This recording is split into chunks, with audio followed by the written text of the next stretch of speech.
Hey guys, Dev here. Welcome to this week's The Weekly Sip. Today I'm going to be having this. It is Kicking Horse Coffee. 454 horsepower, dark, velvety, earthy, spirited ground coffee. This was mailed to me by a viewer, JT Viper. He watches the videos, he's in the Twitch streams sometimes. Thank you very much, dude. I really appreciate it. He said he wanted me to try it out on The Weekly Sip, so I'm going to try it out. This smooth riding dark horse conjures up power from the depths of the shadows. This is the winner, the champion of taste. The one that goes the extra mile. Hop on, hold on, and head for the hills. Let's give it a try. You know, I've never quite had a coffee like this. Usually, like, for example, my coffee's stored in the Zelda thing. The sugar's in the Game Boy. Naomi's tea is in the Overwatch loot box. But I've never really had any kind of specialty coffee before, so I'm kind of excited. Keurig's heating up. Oh, that's quite the strong smell to the grounds. Jesus. Oh yeah. All right, I'm back in the office, and listening back to that video, I didn't think you guys could hear the rain out there. It's a pretty rainy day today. Hope you guys don't mind. But let's try out JT Viper's hopefully delicious donated coffee.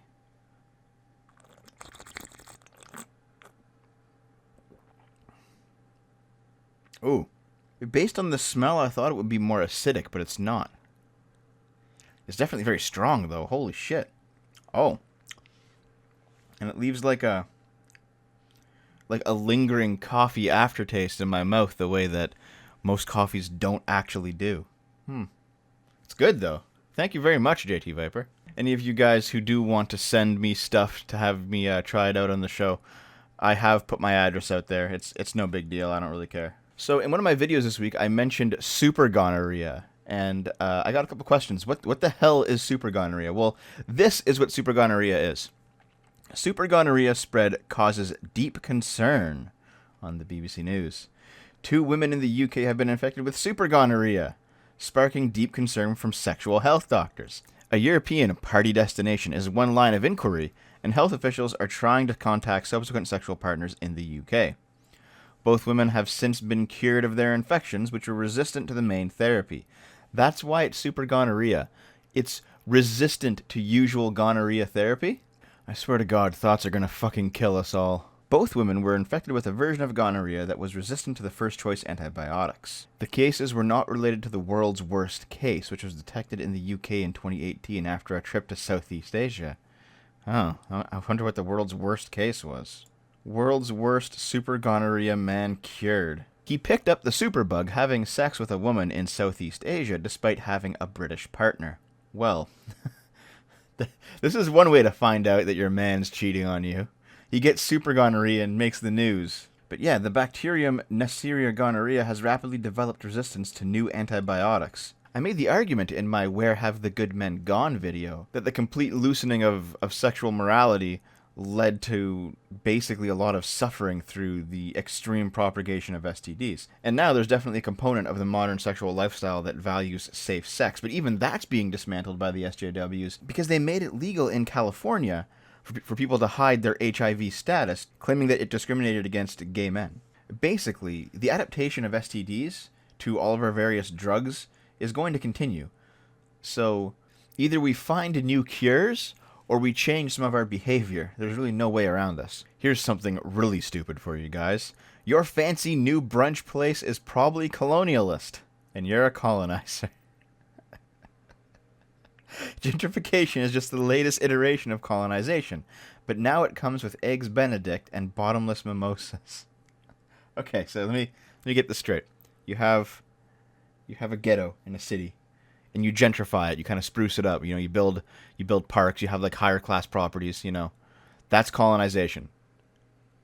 In linking colonization and gentrification, you're making the argument that white people just naturally live in gentrified areas, and that black people, or whatever race, whatever non-white race you're talking about, I assume it's black people because it's an American article, but black people live naturally in non-gentrified places. Like, there's no debate here that a gentrified area Property values go up. The houses are nicer, the shops are nicer, the streets are cleaner. It is making a place better. And you can argue that, oh, well, now poor people can't afford to live there. Fair enough. That's also a problem that needs tackling. But if you're linking gentrification with colonizing, then you're explicitly saying that non-white people don't deserve to live in high-class areas. This is... I don't know how you get off writing this article and not instantly be considered a fucking racist. They call it Rhino, short for River North. But those of us who grew up in Denver, Colorado, it's still 5 points. Coined the Harlem of the West, 5 Points was once an area of jazz joints, black culture, and cuisine, a place that white folks would once desperately avoid, or, at best, pass through on their way to somewhere else. But in the past 5 years, aggressive, big money gentrification has changed that. Today, the neighborhood brims with local microbreweries, high-priced bars, and a bevy of brunch joints where people wait upward to an hour and a half for a cramped table of two. I gotta say, why can't black people enjoy microbreweries, high-priced bars, or brunch joints? Is there something? Is it allowed?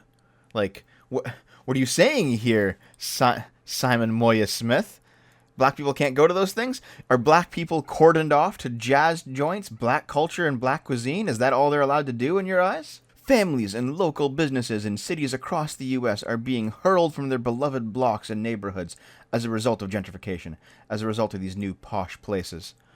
Oh, maybe you're complaining that white people are moving into your neighborhood. And it sucks because you grew up in that house and all your neighbors were the same race as you and you all had the same basic subculture. And now when you go back, there's a white family living in your house and there's white people all over the neighborhood and things have changed. Okay, I kind of get it. It's not really your right anymore because you don't live there anymore, but I get it. Now, what I've just described is something that white people have had to deal with for at least 50 years because immigration usually moves into low-class white neighborhoods and they usually slowly take them over. You go to the UK where neighborhoods have become predominantly Muslim immigrant and they've implemented no-go Sharia zones and nonsense like that. And look at how ridiculous this is. I've heard for so long that white flight is racist, that as black people move into a community, white people move out, that's racist. Here is white people moving into a black community. They're staying with black people, and that's racist. So it all seems to be racist, all right? If you stay there and you resist the incoming waves of people that aren't like you and you just stay in your location, that's racist for not moving on. But it's also racist for moving on because it's white flight. And if you move into a black neighborhood, it's gentrification. It's intruding upon their space. But if you don't move into a black neighborhood, you think you're too good for them. Everything is racist, it turns out. Which is why, if everything is racist, then nothing is. And I certainly believe that some things are racist, so everything can't be racist. And so these people, just by default, are ridiculous. That is the starting point for this conversation. I saw this when I lived in Brooklyn in 2015, just up the block from my cramped, roach-packed apartment in a neighborhood long known as Sunset Park. The local grocer, a neighborhood staple, has announced it was shuttering after 36 years. In the 70s and 80s, the former owners would pay the Mafia $500 a week to stay in operation, but by 2015, the needs and desires of the hipster kind became too much. The hipsters are more demanding than the Mafia, my then-girlfriend said at the time. There's a difference here. There's an obvious difference. In fact, there's a few obvious differences. 1. Why would you want to continue living in a cramped, roach-packed apartment? Why wouldn't you like that place to be fixed up a little bit? 2. The hipsters don't demand more than the Mafia. The Mafia demanded $500 a week just to exist. The hipsters just didn't shop at an old-style grocer. That's it. I also made a point in a previous video that a lot of these SJWs equated white culture with success and black culture with stagnation. I remember saying that, and I still kind of believe that. That's why you get black people who are successful. They're called not black enough, or they're told that they act like whitey, And maybe this is it. Maybe the fact that this person does not want their cramped, roach-packed apartment to be fixed up or replaced with a better apartment or something else is part of this, I understand not having much but being proud of what you have, but you can't let that get in the way of improving your situation, can you? I mean, if you do, you end up like America's black community, where for a long time now they've They've stagnated and they've refused to improve because it's their culture, it's their way of life, it's their thing. And acting in an objectively better way to them is acting white. It's nonsense. And this article's nonsense. Check out this ending, though. There is no immediate solution to the scourge of gentrification. Maybe mainly because we lived in a rigged corpocracy and an evil oligarchy. But maybe, just maybe, I said this in a previous episode, if someone ever writes that phrase, instantly discount their opinion because they don't fucking get it. And yeah, it turns out I was right. Devo was right all along. Enjoy your brunch. I will enjoy my brunch. Thank you, Simon Moya Smith. Fuck you. So I saw this picture floating around, and in it there's five news stories, and they're all quite old. In fact, like they're from between 2012 and 2017. But this picture is relatively new, and it kind of made me laugh. It's as the story gets stupider, the Wojak also gets stupider. I love the retarded Wojaks. There's the one with like the guy whose head is a bicycle or like a hamster wheel. But I decided to look up these 5 stories and actually see what they were all about. This is on aboutislam.net. Do you know that the U.S. Liberty statue represented a Muslim woman? Really? Early models of the statue were called Egypt Carrying the Light to Asia. It was meant to be a female Egyptian peasant as a Colossus of Rhodes for the industrial age. You know, fair enough. You can kind of see the resemblance to the Colossus of Rhodes, right? However, the U.S. Liberty statue does not represent a Muslim woman. It was originally supposed to be a Muslim woman, but it is not one now. And I think that people started pushing this story because it became politically relevant to do so. Maybe there's a point to be made that the Statue of Liberty was originally planned to be a Muslim woman, Egypt carrying the light to Asia. However, there is also a point to be made that it ended up not being a Muslim woman. But let's check out the second article on this list here. Why kids love fascist cartoons like Paw Patrol and Thomas. What makes them fascist? This has to be a joke. It's not April 1st, but it has to be a joke. People like to see themselves as purveyors of possibility. We want our children to inhabit a world in which identities are both mutable and equal, and imagination and empathy reign supreme. But children, as dictated by their taste in popular culture, have something else in mind. They're drawn to worlds in which identities are fixed. Order trumps imagination, and transgressions are met with routine punishment. What? Is this quite literally an old person complaining about what the kids today like? This clash between what parents desire for their children and what children desire for themselves is most easily observable in cartoon preferences. So often, the more parents like a show, the more their children love it. 2 of the most divisive shows are Thomas the Tank Engine and Paw Patrol. Both of which have been eviscerated by grown-ups in discussion boards. Don't your kids understand the evisceration that grown-ups have given these shows on internet discussion boards? Thomas, the long-running television franchise about a group of working trains chugging away on the island of Sodor, has been called a pre-modern corporate totalitarian dystopia in The New Yorker, imperialist and sinister in Slate, and classist, sexist, and anti-environmentalist in The Guardian. And yet people, presumably parents, spend $1 billion on Thomas merchandise every year. Parents, how could you? How could you do this to your kids? How could you do this to yourselves? But most importantly, how could you do this to your journalist ruling betters? The New Yorker, Slate, and The Guardian have all told you what you should be doing and thinking, and you have refused. You have refused to listen to them to the tune of $1 billion a year. How could you? Even BuzzFeed called the show terrible and pointed to instances of gender and social inequality. How could you not understand? Rage as we might, these shows are a source of comfort for our young children, whose id-driven brains seek out the order, stability, and even punishment in their entertainment. You know, order, stability, and sometimes even punishment are not negative things. I know for some reason you hate the concept of order, but it is very important, and not all order is fascist, even though you slapped fascism into the title of this article. You haven't even brought fascism up yet. Where is it? Where's the fascism? Hold on. So as it turns out, there's only 3 uses of the word fascist in this article. One is in the top bar, where the title is repeated. One is in the title itself. And the third one is here. This woman has no qualms letting her 4-year-old watch Thomas, which is his favorite thing in the entire world. I think it's evolved a lot over the years, which is why I don't really agree with the fascist label. But that seems to be it. That's the only... Is there anything, like, fascism? No. Is Nazi in here? No. Totalitarian's in here once. What? So the only thing that makes these cartoons fascist is that your peers have called them fascist. This has to be the most worthless article I have ever presented on this show. Let's check out the middle one, though. Women's March expected to be the largest gathering of people with disabilities in U.S. history. Oh, boy. Dude, she skipped leg day. Okay, that was a really bad joke. I'm sorry. I'm sorry. I'm sorry. What happens when a man who now has the keys to the highest office openly mock people with disabilities?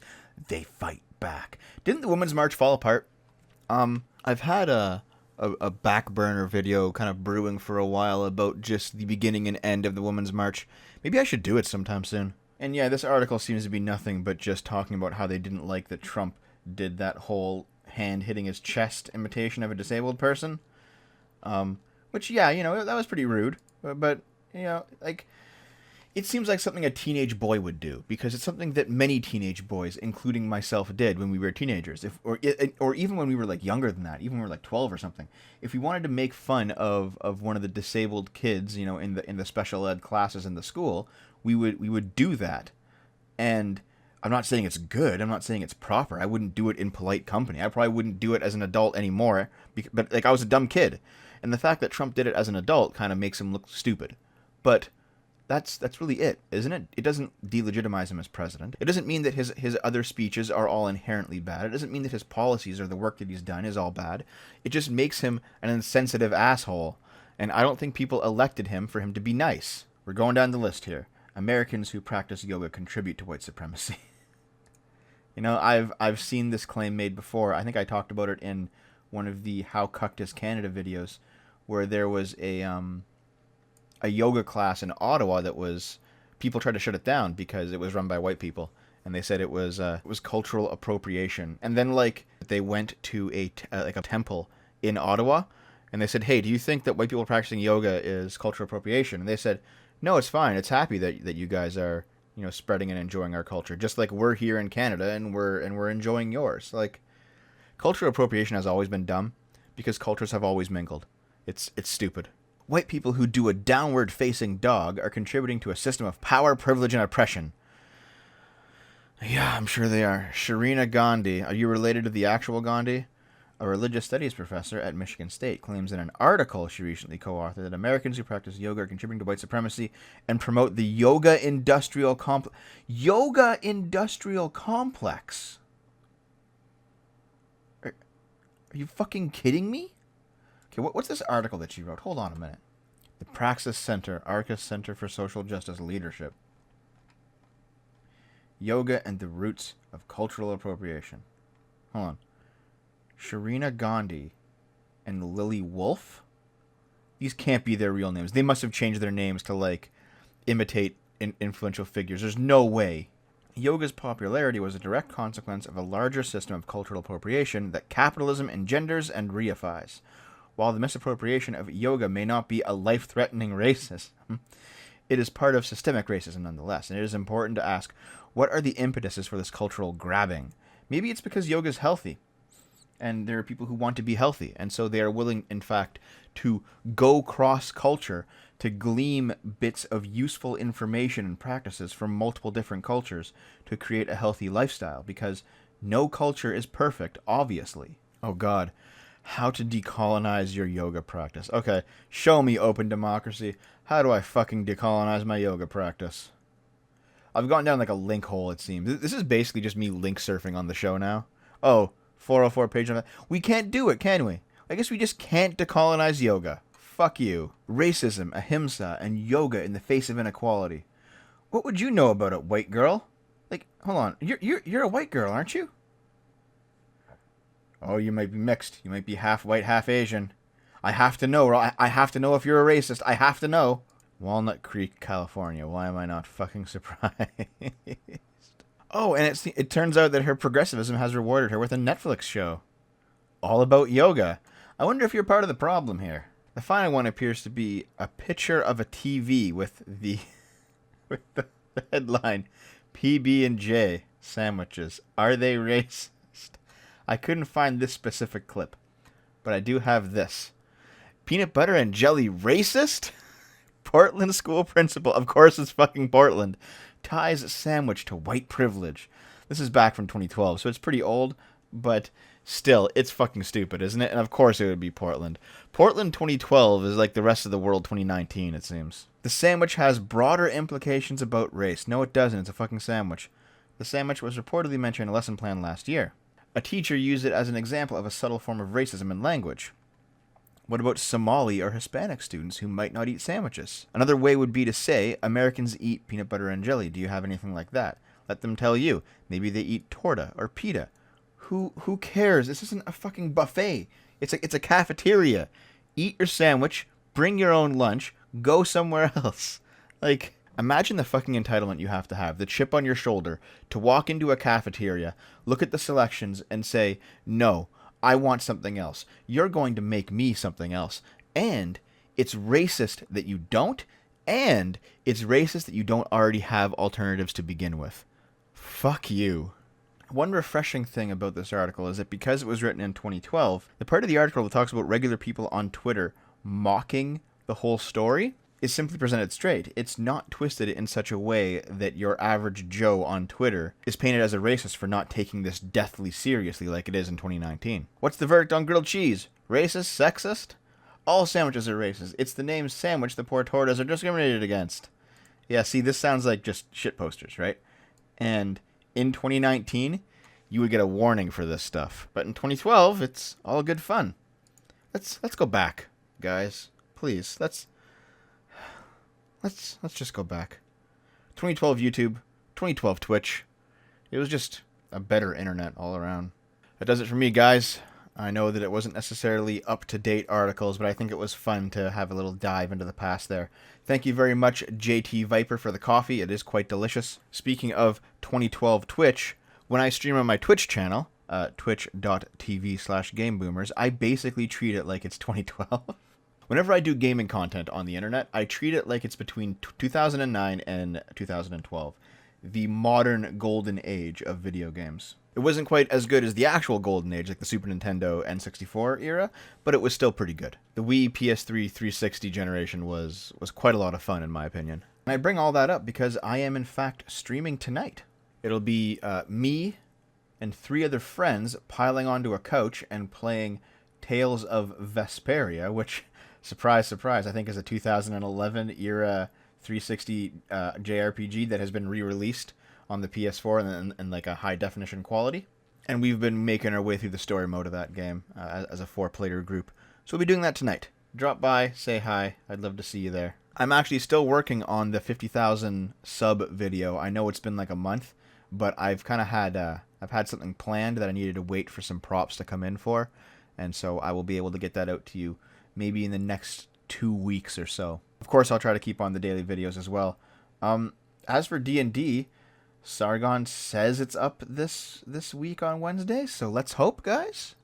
Anyway, I'm getting out of here. Hope to see you guys at the stream tonight. I love you.